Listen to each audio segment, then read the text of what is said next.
सबसे पहली बात करेंगे राजधानी यानी कि जयपुर की। बीजेपी की प्रदेश स्तरीय कार्यशाला आज चल रही है। कॉन्स्टिट्यूशन क्लब में सुबह 10 बजे से ये कार्यशाला चल रही है। तस्वीरें आपके सामने। पार्टी के राष्ट्रीय संगठन महामंत्री बी.एल. संतोष इसमें मौजूद हैं और आपको बता दें कि बीजेपी प्रदेश अध्यक्ष मदन राठौड़ भी इस कार्यशाला का हिस्सा बन चुके हैं। दो तस्वीरें लगातार आपकी टीवी स्क्रीन पर। कॉन्स्टिट्यूशन क्लब मुख्यमंत्री भजनलाल शर्मा भी इस कार्यशाला का हिस्सा बनने के लिए पहुंच चुके हैं। लगातार सुबह तकरीबन 10 बजे का जो समय मुकर्रर किया गया था उसी मुताबिक सुबह ये कार्यशाला शुरू होती है और शाम तक ये कार्यशाला रहेगी। आपको बता दें कि कई सेशन इस कार्यशाला के अंतर्गत आयोजित किए जा रहे हैं और अलग अलग सेशन में अलग अलग मुद्दों पर फोकस रहेगा।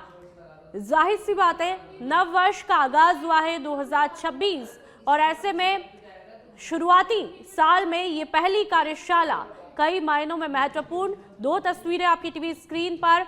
दूसरी तस्वीर में आप साफ तौर पर देख सकते हैं कि मदन राठौड़, पूर्व मुख्यमंत्री वसुंधरा राजे, मुख्यमंत्री भजनलाल शर्मा, तमाम दिग्गज यहाँ पर मौजूद है।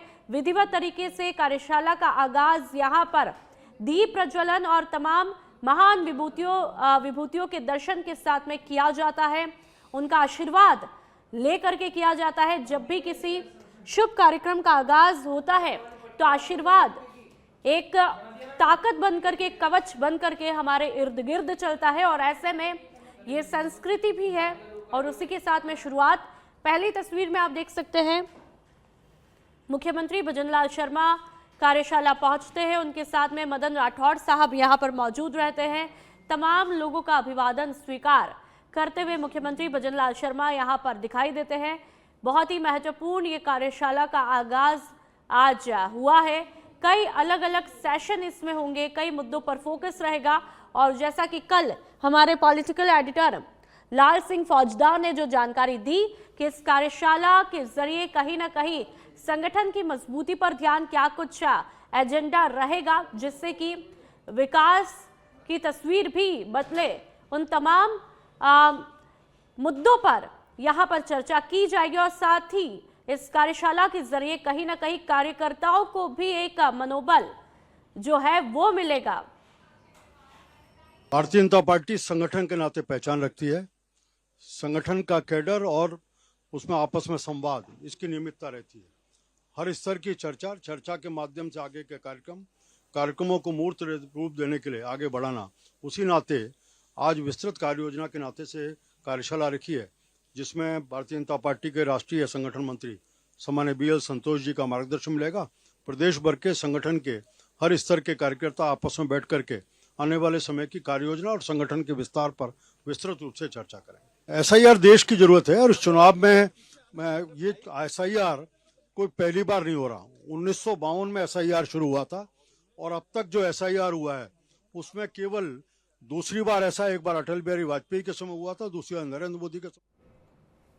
बढ़ते हैं आगे। बयाना के लाल दरवाजा स्थित रेलवे ओवरब्रिज के दोनों तरफ बन रही सर्विस रोड फिलहाल आमजन के लिए परेशानी का कारण बनी हुई है। करीब 1 माह से निर्माण कार्य चलने के बावजूद पक्की सड़क नहीं बनने से कच्ची और भुरभुरी मिट्टी पर वाहन फिसल रहे हैं, जिससे खासकर दोपहिया वाहन चालक घायल हुए हैं और दुकानदारों का कारोबार भी प्रभावित हो रहा है। पीडब्ल्यूडी के सहायक अभियंता रामावतार गुर्जर ने बताया कि मार्ग में आ रहे बिजली के पोल यहां पर शिफ्ट किए जाने हैं, जिसके लिए बिजली विभाग को पत्र भी भेजा है और रविवार को ये कार्य होने के बाद सड़क निर्माण तेजी से पूरा कराया जाएगा। करीब आपको बता दें कि 1 करोड़ 80 लाख रुपए की लागत से बन रही सर्विस रोड के पूर्ण होने पर बयाना सहित आसपास के 100 से ज्यादा गांवों के लोगों को आवागमन में सुविधा मिलेगी, जबकि फिलहाल स्थानीय लोगों ने सड़क को अस्थायी रूप से सुरक्षित बनाने की मांग भी की है। तो ये तस्वीरें आप देख सकते हैं कि किस तरह से यहाँ पर पक्की सड़क नहीं है और उसके चलते कई राहगीरों को परेशानियों का सामना करना पड़ा और कई लोगों के साथ में हादसे हुए। झुंझुनू में अखिल भारतीय किसान सभा के आह्वान पर सिंघाना रोड स्थित लाल चौक स्टैंड से किड्वाना शहीद स्मारक तक जन आक्रोश रैली निकाली गई। लाल चौक पर चल रहे धरने के 2 साल पूरे होने के उपलक्ष्य में आयोजित इस रैली को किसान नेता ओम प्रकाश झारुड़ा ने हरी झंडी दिखाकर के रवाना किया। धरने के 731वें दिन आयोजित सभा में किसान नेताओं ने कहा कि जल समझौते के बावजूद झुंझुनू, सीकर और चूरू जिलों को नहर का पानी नहीं मिल पा रहा है, जिससे खेत यहां पर सूख रहे हैं और किसानों की आजीविका पर संकट भी पड़ रहा है। नहर लाओ, खेत बचाओ, जीवन बचाओ के नारों के साथ में रैली शहीद स्मारक पहुंची, जहां पर रामचंद्र झाझड़िया की अगुवाई में स्वागत भी किया गया। रैली के समापन पर शहीदों को श्रद्धांजलि अर्पित कर किसानों के हक के लिए संघर्ष जारी रखने का संकल्प लिया गया। विजयनगर शहर और ग्रामीण क्षेत्रों में आज घना कोहरा, शीतलहर चलने से ठिठुरन बढ़ चुकी है। विजयनगर क्षेत्र में इस बार की सर्दी में दूसरी बार घना कोहरा देखने को मिला है। किशनगढ़ भिलवाड़ा नेशनल हाईवे के साथ ही शहर में विजिबिलिटी बहुत कम होने के कारण वाहन चालक हेडलाइट जलाकर रेंग रेंग कर चलने को मजबूर है। तस्वीरें आप खुद देख लीजिए। तो वही किसानों के लिए मौसम खुशखबरी लेकर के आया है। ओस और कोहरे से सरसों, चना, गेहूं और जौ जैसी रबी की फसलों और सब्जियों के उत्पादन में बढ़ोतरी होगी। साथ ही मौसम विभाग ने तापमान में और गिरावट की संभावना जताई है।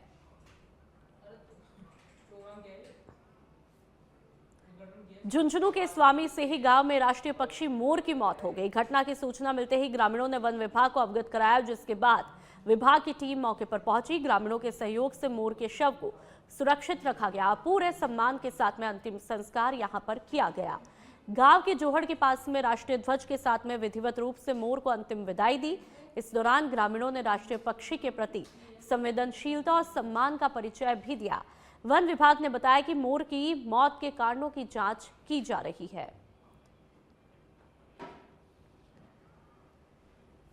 बांसवाड़ा में एक बार फिर सड़क हादसा हुआ है। वृद्धम हॉस्पिटल में 108 एम्बुलेंस चालक के रूप में कार्यरत कमल सिंह ड्यूटी पूरी करके बाइक से घर लौट रहे थे, तभी बड़गांव रोड पर पीछे से आई तेज रफ्तार कार ने उन्हें टक्कर मारी। टक्कर इतनी जोरदार थी कि कमल सिंह करीब 15 फीट दूर जा गिरे और गंभीर रूप से घायल हुए। हादसे के बाद कार चालक मौके से फरार हुए। हालांकि ग्रामीणों ने कार का पीछा किया, उसे पकड़ लिया। घायल कमल सिंह निवासी गांव रूजिया को 108 एम्बुलेंस की मदद से जिला अस्पताल पहुंचाया, जहां पर इलाज के दौरान उनके शरीर पर 12 से ज्यादा टांके भी लगाए गए। तो ये तस्वीरें आप देख सकते हैं कि किस तरह से घायल का हॉस्पिटल में इलाज यहां पर चल रहा है। बेहद गंभीर स्थिति यहां पर देखने को मिल रही है जख्मी अवस्था में।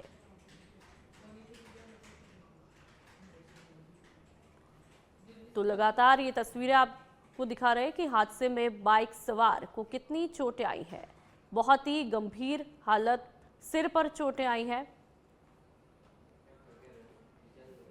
झुंझुनू में सर्दी का प्रकोप लगातार बढ़ता जा रहा है, जहां पर ग्रामीण इलाकों में तीसरे दिन भी घना कोहरा छाया रहा। सुबह के समय दृश्यता बेहद कम होने से सड़क यातायात प्रभावित हुआ और वाहन चालकों को दिन में भी हेडलाइट जलाकर चलना पड़ा।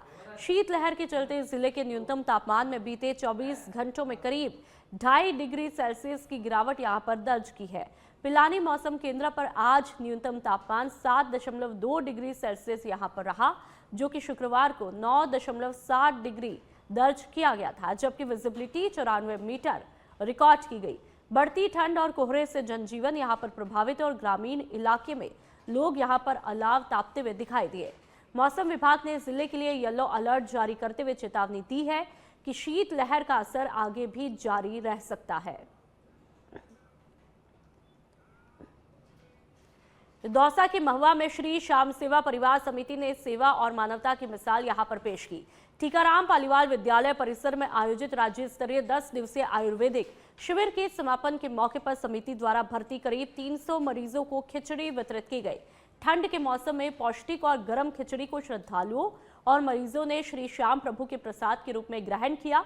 मरीजों ने सेवा भाव की सराहना करते हुए आत्मिक शांति की अनुभूति भी जताई।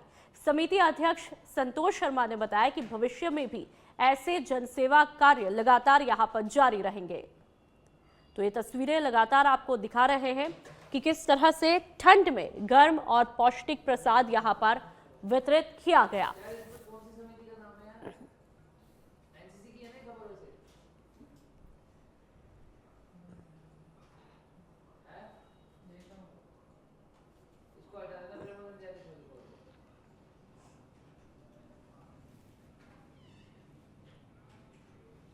और चलिए अब आपको सीधा देहरादून ले चलते हैं, जहां पर उत्तराखंड माल्टा महोत्सव आयोजित किया जा रहा है और मुख्यमंत्री पुष्कर सिंह धामी क्या कुछ कह रहे हैं, क्या कुछ कर रहे हैं, वो भी एक बार देख लेते हैं। इस कार्यक्रम का हिस्सा बनते हुए दिखाई दे रहे हैं, सभी से रूबरू हो रहे हैं।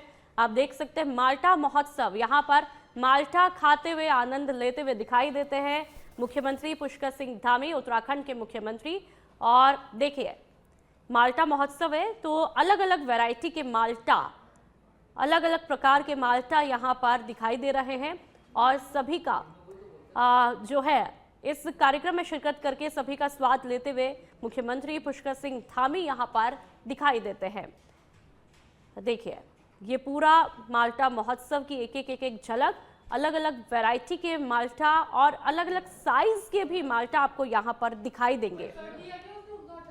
हर एक का अपना जो है एक स्वाद है, एक अच्छा स्वाद है माल्टा का। और यहाँ पर देखिए कि सभी लोग इसे खाते हुए इसका लुत्फ उठाते हुए दिखाई देते हैं और इस मौसम में खास तौर पर माल्टा का जो महत्व है वो और भी ज़्यादा बढ़ जाता है।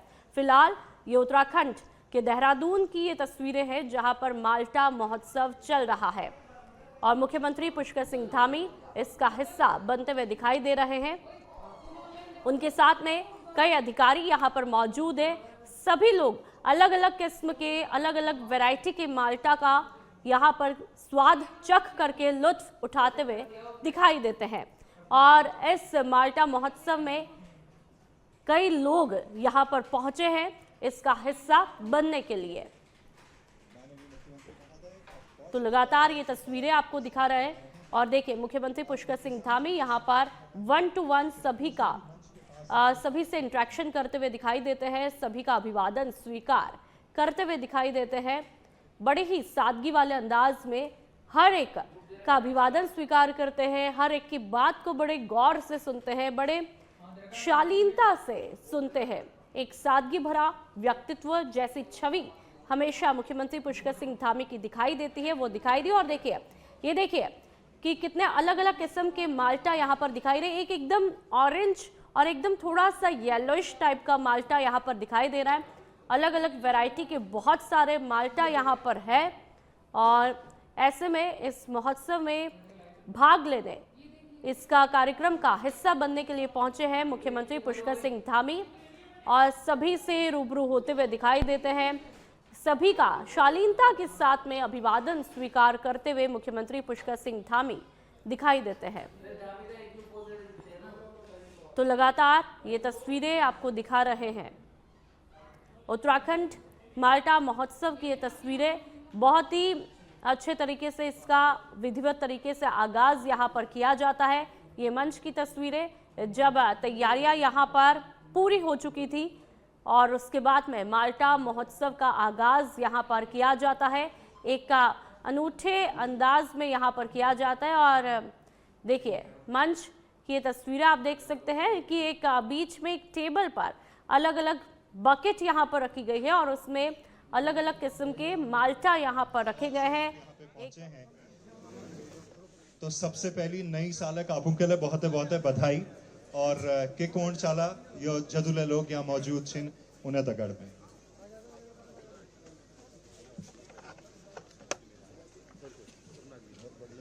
सबसे पहले तो सब आए हुए हमारे किसानों का यहाँ पर सबका मैं स्वागत करता हूँ, सबका अभिनंदन करता हूँ। और हमारे इस कृषि और उद्यान विभाग के मंत्री श्री गणेश जोशी जी, जिन्होंने इस पूरे कार्यक्रम का मुख्य रूप से संयोजन किया है और प्रत्येक जनपद में ये माल्टा महोत्सव हमारा आयोजित किया जा रहा है। इससे पहले अभी चमोली जनपद में था, जिसमें माननीय केंद्रीय कृषि मंत्री आदरणीय शिवराज सिंह चौहान जी ने भी हम सबका बहुत उत्साहवर्धन किया था, हम सबके बीच में आए थे। और आज हमारे साथ बड़ा सौभाग्य की बात है, राज्यसभा के सांसद हमारे वरिष्ठ नेता आदरणीय नरेश बंसल जी भी हैं, हमारे दायित्ववान बहुत वरिष्ठ कार्यकर्ता नेता हमारे कैलाश पंत जी और हमारे लंबे समय तक कर्मचारियों के बीच में जिन्होंने काम किया है, संगठन किया है और सरकार में अब वह भी दायित्व के मुख्य दायित्व पर काम कर रहे हैं। श्री प्रताप सिंह पवार जी हमारी कैंट विधानसभा की लोकप्रिय विधायक आदरणीय सविता कपूर जी विधायक पहली बार है, लेकिन इनका अनुभव बहुत बड़ा है, क्योंकि जितनी बार भी कपूर साहब विधायक बने उन सब चुनावों में आपका प्रत्यक्ष रूप से योगदान रहता था। और श्रीमती निर्मला जोशी जी और सीता जी और सभी लोग, काव्य जी और हमारे ले लिया था मैंने, ले लिया, छोड़ दिया नहीं, हमारे उद्यान विभाग कृषि विभाग के सचिव श्री डॉक्टर सुरेंद्र नारायण पांडे जी, हमारे आए हुए सभी प्रगतिशील किसान, हमारे धीरू भाई, सभी मीडिया के मित्र, सभी electronic media, print media, digital media, मैं आप सबका अपनी ओर से बहुत स्वागत करता हूं। सभी किसान भाइयों का भी बहुत स्वागत करता हूं। और हमारे सभी जनपदों में इस प्रकार का महोत्सव का आयोजन किया जा रहा है और इसके पीछे हेतु है कि हमारे किसानों को, चूंकि माल्टा एक बहुत परंपरागत हमारा ये होने वाला ऐसा फल है कि जो हमारे पूरे उत्तराखंड की एक अलग से पहचान बनाता है और माल्टा से बहुत भावनात्मक रूप से भी सबका संबंध है। जैसे ही माल्टा का नाम आता है तो अपना अपना गांव, अपना अपना पैतृक स्थान सबको याद आने लगता है, चाहे वो देश दुनिया में कहीं भी रहता होगा। जब भी हम माल्टा की बात करते हैं, ऐसा है ना काम, तो माल्टा की पहचान हमारे सामने आ जाती है। और माल्टा महोत्सव के माध्यम से भी हमारे किसानों को एक अलग से पहचान मिले, उनको एक अच्छा बाजार मिले, इसके निमित्त ये किया जा रहा है। और विशेषज्ञों से भी तकनीकी मार्गदर्शन लेकर उसका आज यहाँ पर सजीव रूप से प्रदर्शन किया गया है। बहुत सारे हमारे माल्टा के द्वारा जो उत्पाद बनाए जा रहे हैं उनको भी आज बहुत बड़ी पहचान पूरी देश के अंदर, दुनिया के अंदर मिल रही है। और उत्तराखंड का जिस प्रकार का हमारा भौगोलिक परिवेश है, यहाँ का जिस प्रकार की जलवायु है और ऊंचे ऊंचे हिमालय है। मैं अभी अपने पैतृक गांव में गया, जो मेरा जन्म स्थान है, और नवंबर के महीने में मैंने देखा देहरादून से कहीं अधिक ज्यादा ठंड वहां पर थी। ऊंचा हिमालय वहां से दिखता है और परंपरागत रूप से माल्टा वहां पर, मैं बहुत छोटा था तब से मुझे स्मरण है कि माल्टा स्वतः ही एक तरह से, मतलब प्रकृति द्वारा प्रदत्त कहिए, भगवान के द्वारा प्रदत्त कहिए, बड़ी मात्रा में वहां पर माल्टा होता है। तो मैं एक गांव की बात नहीं कह रहा हूं, पूरे उत्तराखंड के अंदर इसके लिए हमारे यहाँ पर बहुत संभावनाएं हैं कि हम इस क्षेत्र में आगे कर सकते हैं। और इसमें इसको ये माल्टा हमारे लिए, राज्य की आर्थिकी के लिए भी, राज्य की समृद्धि के लिए भी। और अभी बड़ा अच्छा लगा मुझे कि पौड़ी जनपद के हमारे कहाँ गए, आपने कहा 72 साल की उम्र हो गई आपसे, 67 साल की उम्र हो गई। आ जाइए, इधर आइए, इधर आइए, एक बार मैं आपका परिचय करवाता हूं सबसे। हाँ?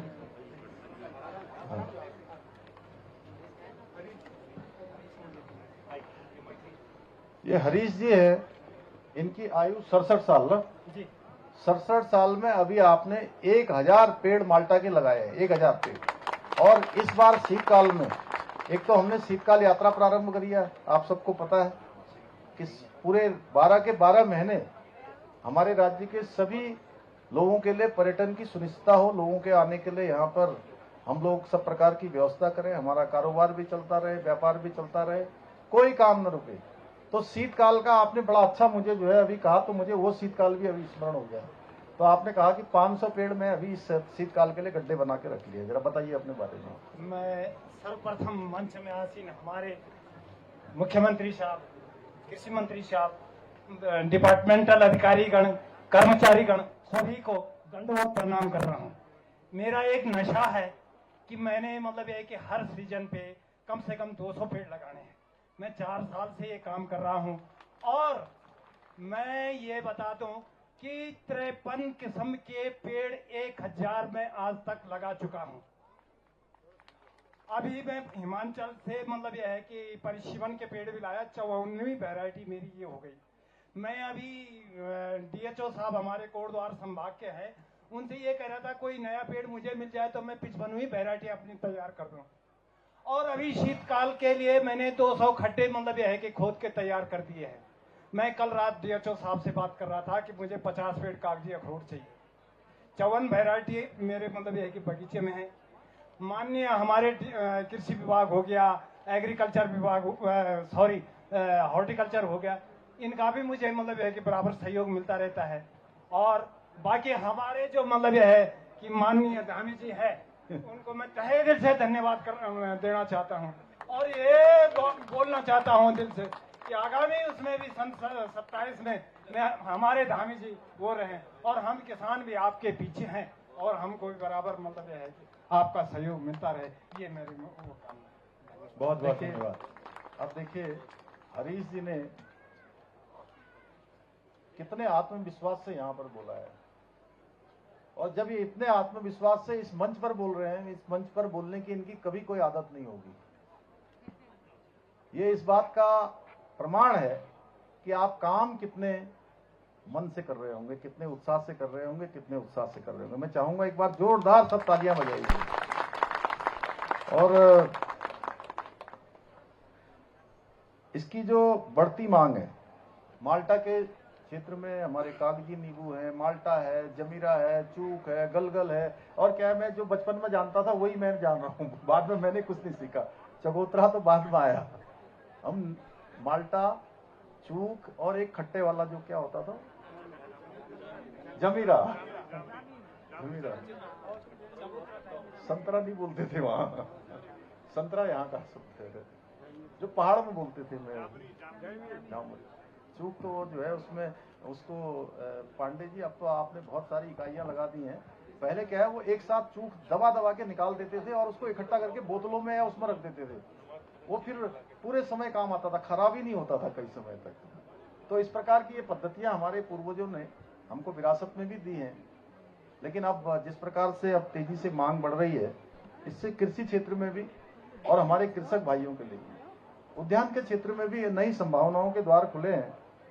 और माल्टा के साथ साथ अभी मैं देख रहा था कि हरिद्वार के हमारे किसान भाई थे, वो कह रहे हैं कि हमारे यहाँ कागजी नींबू का बड़ा मात्रा में उत्पादन होता है और हम इसको प्रोत्साहित करने के लिए भी काम करेंगे। जहाँ पर जिस प्रकार की फसलें हो सकती हैं, जिस प्रकार का उत्पादन हो सकता है भौगोलिक दृष्टि से या वहाँ की स्थानीय दृष्टि के माध्यम से, उन सभी को हम आगे बढ़ाने का काम करेंगे। और ये जो माल्टा है, ये एक तरह से जो बोलते हैं ना कि कई चीजें टॉक्सिक चीजों को निकालने के लिए बाहर, जैसे नींबू जो है हमारे लिए टॉक्सिक, क्या बोलते हैं उसको, टॉक्सिक बाहर निकालते हैं, तो उसी प्रकार से जो है माल्टा भी टॉक्सिक बाहर निकालने का बहुत बड़ा एक हमारा एक ऐसा डिटॉक्स करने का बड़ा माध्यम है। और इससे निश्चित रूप से किसानों की, जो अभी बहुत सारे किसान हमसे कह रहे थे कि जो है आप यूनिट लगा दीजिए, प्रसंस्करण की यूनिट लगा दीजिए, कोल्ड स्टोरेज लगा दीजिए, तो हमारा प्रयास होगा, हम उस दिशा में करेंगे। और बहुत सारे किसान भाइयों ने कहा, और मेरे मन में ये बात स्वतः ही थी, जब मैं यहाँ आ रहा था तो मैं सोच रहा था कि माल्टा के लिए हम और अच्छा क्या कर सकते हैं। गणेश जोशी जी ने तो कहा है इसका हम एक दिन जो है वहां करेंगे दिल्ली में, तो दिल्ली में भी एक दिन माल्टा का इसी प्रकार का कुछ आयोजन करेंगे, जिससे कि पूरे देश के अंदर और दुनिया के अंदर जाए। लेकिन जैसे हमने अभी बड़ा अच्छा काम, हमने महक क्रांति की शुरुआत की है, और महक क्रांति में मैं आप सबको बताऊं कि हमारे राज्य के अंदर जो सुगंधित हमारे पौधे हैं वो बहुत बड़ी संख्या में हैं, वनस्पतियां हैं, तो उनका ठीक प्रकार से उतना उपयोग नहीं हो पाया। लेकिन अब हमने प्रारंभ किया है और आने वाले समय में, अभी तो हम लगभग 100 करोड़ रुपए तक का इस पर काम कर रहे हैं वर्ष भर में, और यहाँ महक क्रांति की हमने शुरुआत कर दी है। सेलाकुई में हमारा एक बड़ा सेंटर भी इसका खुल गया है। मैं आप सब लोगों से ये भी अनुरोध करता हूँ आज के कि आप सब उस सेंटर को भी जरूर देखने जाएं एक बार। इतने शानदार वहाँ पर अच्छे अच्छे विदाउट केमिकल्स हमारे सेंट वहाँ पर निर्मित हो रहे हैं, जिसकी मांग आज देश दुनिया में बढ़ रही है। मैं किसी से मिलने जाता हूँ, किसी भी हमारे महानुभाव लोगों से या अन्य स्थानों पर, किसी विशिष्ट स्थान पर, तो मैं अपने राज्य का ही वही सेंट उनके लिए लेके जाता हूँ, क्योंकि वो विदाउट केमिकल होता है और लोगों ने उसको बहुत पसंद किया है। इसके साथ साथ जैसे हमने एप्पल मिशन शुरू किया, तो आज हमारे उस क्षेत्र में भी बड़ी सेब की खेती तेजी से बढ़ी है। हमने कीवी मिशन शुरू किया है, तो कीवी मिशन में भी सीमांत से सीमांत जनपद बहुत अच्छा कर रहे हैं। चमोली जनपद में अच्छी कीवी हो रही है, बागेश्वर जनपद में लीती और सामा ऐसी घाटियों में शानदार वहां की कीवी आज दूर दूर तक जा रही है। और एक बड़ा किसानों में भी बड़ा उसको लेकर बड़ा जोश है, बड़ा उत्साह है, और वो उनकी आय का बहुत बड़ा माध्यम बनने जा रहा है।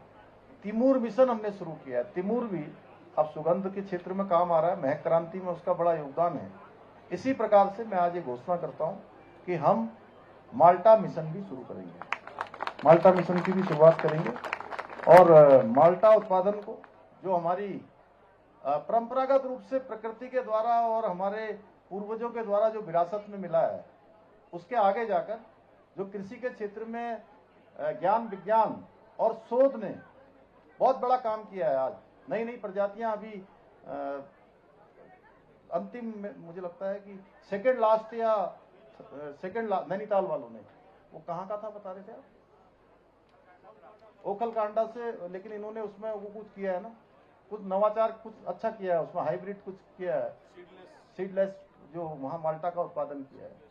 तो हम इसके उत्पादन को भी बढ़ाएंगे, इसको पारंपरिक सीमाओं से आगे ले जाएंगे। आदरणीय प्रधानमंत्री जी के नेतृत्व में हम किसानों को आगे बढ़ाने के लिए पूरी तरह से प्रतिबद्ध हैं, और हमारे यहाँ जिस प्रकार की संभावनाएं हैं, उन संभावनाओं पर सरकार पूरी तरह से किसान भाइयों के साथ खड़ी है, किसानों को आगे बढ़ाने के लिए काम करेगी। बागान स्थापना पर हम 50% के अनुदान का प्रावधान हमने किया ही है। सूक्ष्म सिंचाई पर किसानों को 70 से 80% तक, लघु सिंचाई के क्षेत्र में 70 से 80% तक का अनुदान किसान भाइयों को देने का प्रावधान किया है। और खाद्य प्रसंस्करण इकाइयों पर 60% का अनुदान दिया जा रहा है। माल्टा व गलगल के लिए न्यूनतम समर्थन मूल्य भी लागू किया गया है।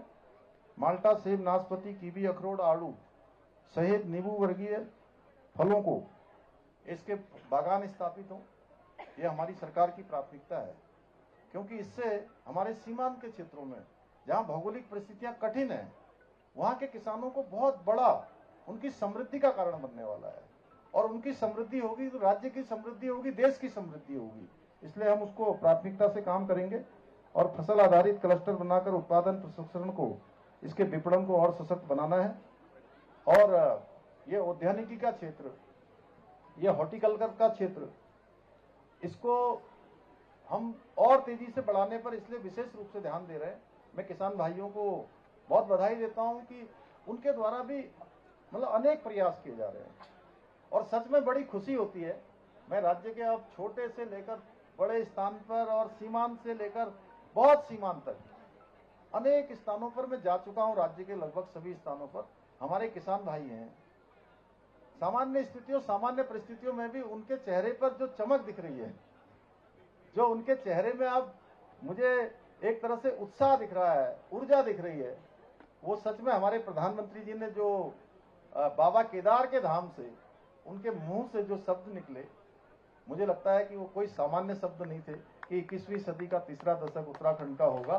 तो उस दिशा में हम आगे बढ़ रहे हैं, और उसमें सभी लोग जो है पलायन को रोकने में भी ये हमारे लिए बहुत एक तरह से मैं कहूं तो गेम चेंजर साबित होने वाला है। पलायन भी रुकने वाला है, रोजगार भी मिलने वाला है, नौजवान युवाओं को घर के पास काम मिलने वाला है, और इस दिशा में कार्य किया जा सकता है। मैं एक बार फिर से भारतीय जनमानस भगवान बुद्ध के इन पवित्र अवशेषों के दर्शन कर पाएगा। भगवान बुद्ध के आशीर्वाद ले पाएगा। मैं इस शुभ अवसर पर यहां उपस्थित सभी अतिथियों का स्वागत और अभिनंदन करता हूं।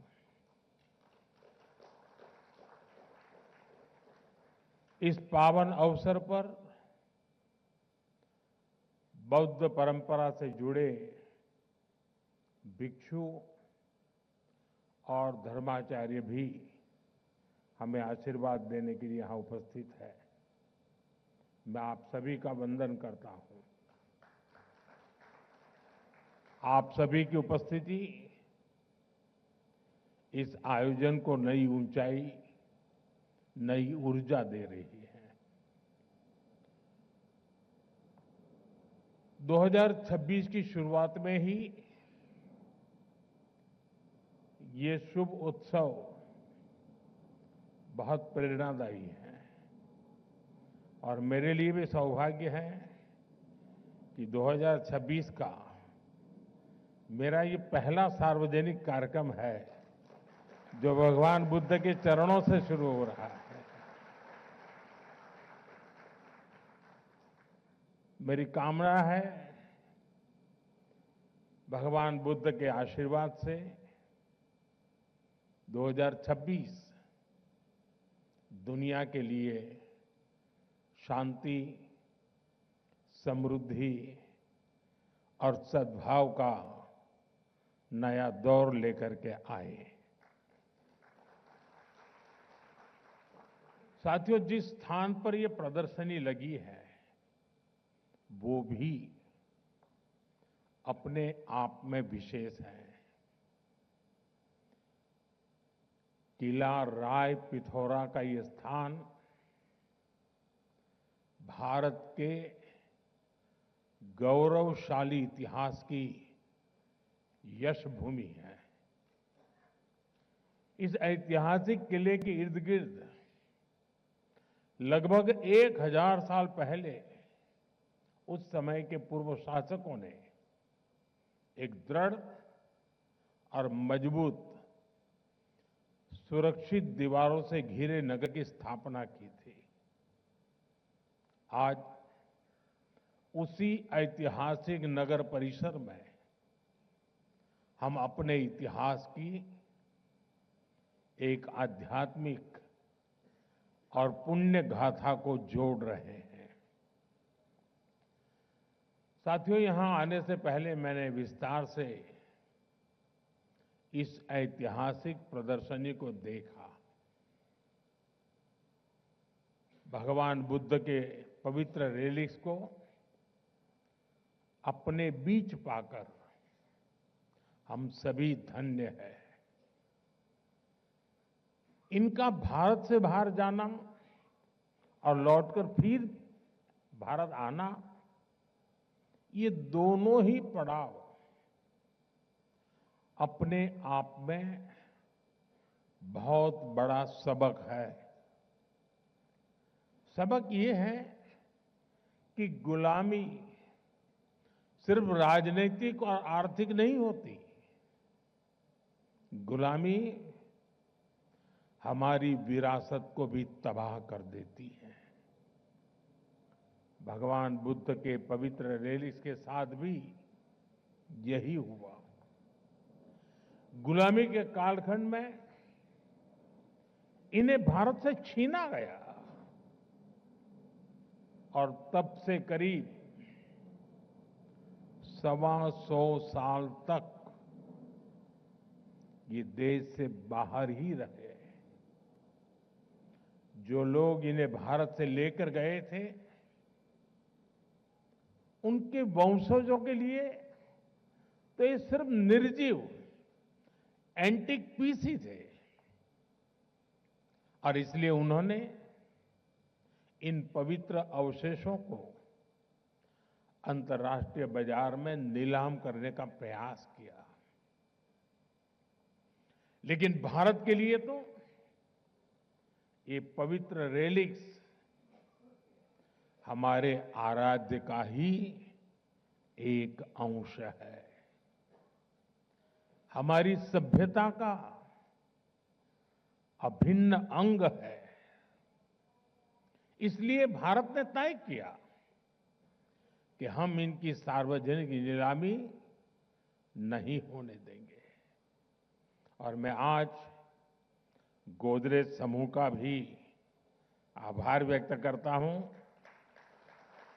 उनके सहयोग से भगवान बुद्ध से जुड़े ये पवित्र अवशेष, भगवान बुद्ध की कर्म भूमि, उनकी चिंतन भूमि और उनकी महाबोधि भूमि और उनकी महापरिनिर्वाण भूमि पर वापस लौटे हैं। साथियों, भगवान बुद्ध का ज्ञान, उनका दिखाया मार्ग पूरी मानवता का है और कालातीत है। ये समय में बंधा हुआ नहीं है। ये भाव हमने बीते कुछ महीनों में बार बार अनुभव किया। बीते कुछ महीनों में भगवान बुद्ध से जुड़े पावन अवशेष जिस भी देश में गए, वहां आस्था और श्रद्धा का ज्वार उमड़ आया। थाईलैंड में अलग अलग स्थानों में ऐसे ही पावन अवशेष रखे गए थे। महीने भर से भी कम समय में वहां 40 लाख से अधिक श्रद्धालुओं ने उनके दर्शन किए। वियतनाम में जन भावना इतनी प्रबल थी कि प्रदर्शनी की अवधि बढ़ानी पड़ी। वहां के 9 शहरों में करीब 1.25 करोड़ लोगों ने बुद्ध अवशेषों को नमन किया। मंगोलिया में गंदन मठ के बाहर हजारों लोग घंटों घंटों तक प्रतीक्षा करते रहे। कई लोगों ने सिर्फ इसलिए भारतीय प्रतिनिधियों को छूना चाहा क्योंकि वे बुद्ध की भूमि से आए थे। रूस के काल्मिकिया क्षेत्र में सिर्फ एक सप्ताह में 1.5 लाख से अधिक श्रद्धालुओं ने पवित्र रेलिस के दर्शन किए। ये वहां की आधे से भी अधिक आबादी के बराबर है। विभिन्न देशों में हुए इस आयोजन में क्या आमजन, क्या हेड ऑफ द गवर्नमेंट, सभी एक समान श्रद्धा से जुड़े। भगवान बुद्ध सबके हैं। भगवान बुद्ध सबको जोड़ते हैं।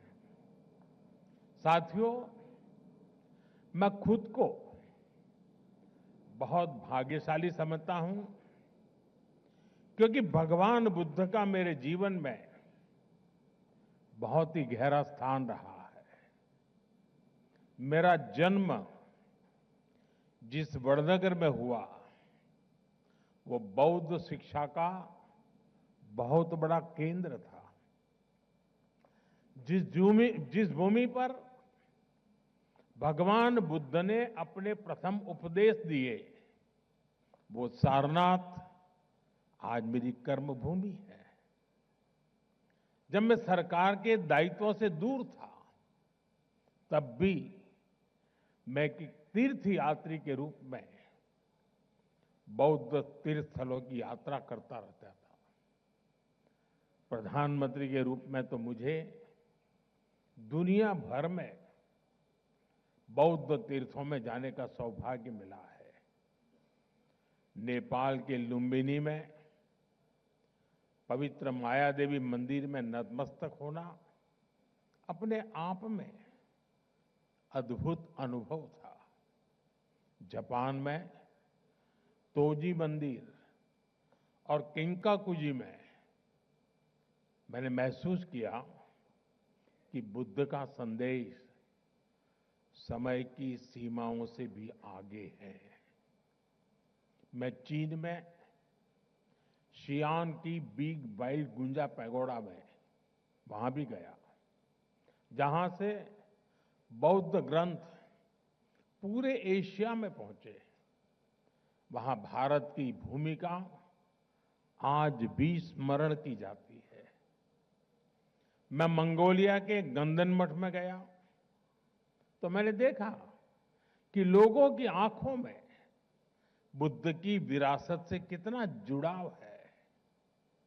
श्रीलंका के अनुराधापुरा में जयाश्री मोहाबोधि के दर्शन करना, उस परंपरा से जुड़ने का एहसास था जिसके बीज सम्राट अशोक, भिक्खु महेंद्र और संघमित्रा जी ने बोए थे।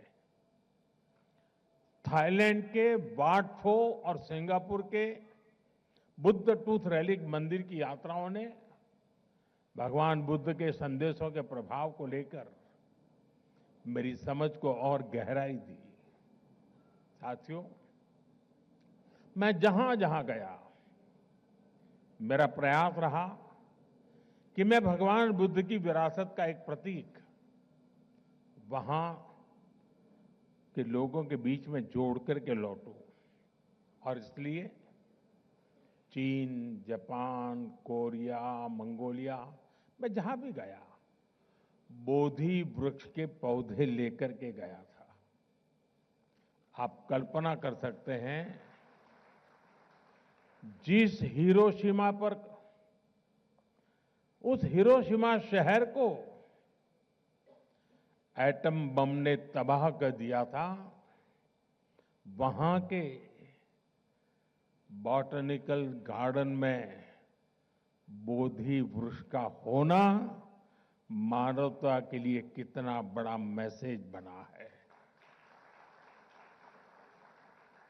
साथियों, भगवान बुद्ध की हमारी ये साझा विरासत इस बात का भी प्रमाण है कि भारत सिर्फ पॉलिटिक्स, डिप्लोमेसी और इकोनॉमी से ही नहीं जुड़ता, बल्कि हमारा जुड़ाव कहीं गहरा है। हम मन और संवेदनाओं से जुड़े हैं। हम आस्था और अध्यात्म से भी कनेक्टेड हैं। साथियों, भारत केवल भगवान बुद्ध के पावन अवशेषों का संरक्षक नहीं है, बल्कि उनकी परंपरा का जीवंत वाहक भी है। पिपरवा, वैशाली, देवनी मोरी और नागार्जुन कोंडा जैसे प्राप्त भगवान बुद्ध से जुड़े अवशेष बुद्ध के संदेश की जीवित उपस्थिति है। भारत ने इन अवशेषों को साइंस और अध्यात्म हर रूप में संभाला है, सहेजा है। साथियों, भारत का ये भी निरंतर प्रयास रहा है कि दुनिया में बौद्ध विरासत से जुड़े भी स्थान हो, जो भी स्थान हो, उनके विकास के लिए हम यथासंभव योगदान दे सकें। जब नेपाल में आए भीषण भूकंप ने प्राचीन स्तूपों को नुकसान पहुंचाया, तो भारत ने उसके पुनर्निर्माण में सहयोग दिया। म्यांमार के बागान में आए भूकंप के बाद हमने 11 से अधिक पगोड़ाओं का संरक्षण किया। ऐसे अनेक उदाहरण हैं। भारत में भी बौद्ध परंपरा से जुड़े स्थानों और अवशेषों की खोज और उनके संरक्षण का काम निरंतर चल रहा है। जैसा मैंने आपको पहले कहा, मेरा जन्मस्थान गुजरात का वडनगर बौद्ध परंपरा का एक बहुत बड़ा केंद्र रहा है। मैं जब गुजरात का मुख्यमंत्री था, तब वहां बौद्ध परंपरा से जुड़े हजारों अवशेष मिले थे। आज हमारी सरकार इनके संरक्षण पर भी बल दे रही है और आज की पीढ़ी को इनसे जोड़ भी रही है। वहां एक शानदार एक्सपीरियंशियल म्यूजियम भी बनाया गया है, जो करीब 2500 वर्ष के इतिहास का अनुभव देता है। अभी कुछ महीने पहले ही जम्मू कश्मीर के बारामूला में बौद्ध काल की प्रमुख बुद्धिस्ट साइट का पता चला है। अब इसके संरक्षण का काम तेज किया जा रहा है। साथियों, पिछले 10-11 वर्षों में भारत ने बौद्ध स्थलों को आधुनिकता से जोड़ने का भी प्रयास किया है। बोध गया में कन्वेंशन सेंटर और मेडिटेशन व एक्सपीरियंस सेंटर बनाया गया है। सारनाथ में धमेक स्तूप पर लाइट एंड साउंड शो और बुद्ध थीम पार्क का निर्माण किया गया है। श्रावस्ती, कपिलवस्तु और कुशीनगर में आधुनिक सुविधाओं का निर्माण किया गया है। तेलंगाना के नालगोंडा में एक डिजिटल एक्सपीरियंस सेंटर बनाया गया है। सांची, नागार्जुन सागर, अमरावती, इन सभी जगहों पर तीर्थयात्रियों के लिए नई सुविधाएं विकसित की गई हैं। आज देश में एक बौद्ध सर्किट बनाया जा रहा है, ताकि भारत के सभी बौद्ध तीर्थ स्थलों की आपस में बेहतर कनेक्टिविटी हो और दुनिया भर के तीर्थयात्रियों को आस्था और आध्यात्म का एक बेहतरीन अनुभव मिल सके। साथियों, हमारा प्रयास है कि बौद्ध विरासत सहज रूप से आने वाली पीढ़ियों तक पहुंचे। वैश्विक बौद्ध शिखर सम्मेलन वैशाख और आषाढ़ पूर्णिमा जैसे अंतर्राष्ट्रीय आयोजन के पीछे यही सोच है। आप सभी जानते हैं कि भगवान बुद्ध के अभिधम, उनकी वाणी, उनकी शिक्षाएं मूल रूप से पाली भाषा में है। हमारा प्रयास है कि पाली भाषा सामान्य जन तक पहुंचे। इसके लिए पाली को क्लासिकल लैंग्वेज का दर्जा दिया गया है। इससे धम्म को, उसके मूल भाव को समझना और